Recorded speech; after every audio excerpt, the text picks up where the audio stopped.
عليكم شكرا أعزائي، شلون الصحة؟ وسهلا بكم قناة جمال الشطارة. رجعنا اليوم فيديو جديد. فيديو اليوم هو ضمن سلسلة المقاطعة، بس راح يكون كجزء أول بمستلزمات الأطفال. تمام.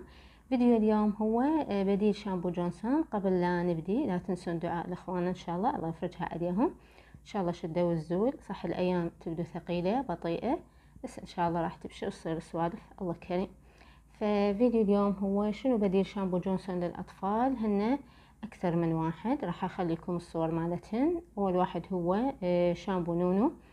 طبعا هاي الشركة عندها شامبو، عندها بلسم، عندها بودرة مال أطفال، عندهم زيت بديل زيت جونسون، وعندهم سائل استحمام للأطفال. ثاني شركة هي سولت ويف. عندها مستحضر هو 2 في 1 غسول للشعر والجسم للأطفال. ثالث شركة هي كودومو. كودومو اللفظ مالتها.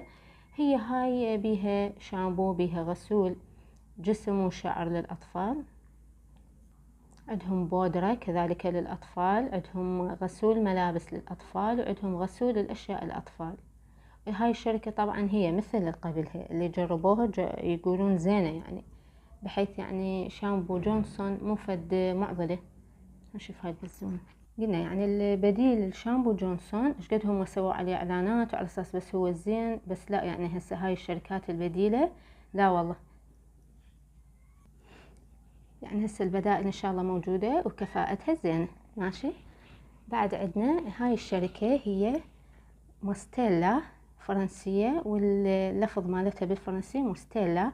طبعا هي عندهم شامبو جنتل شامبو، هو عادي يستخدمون الأطفال.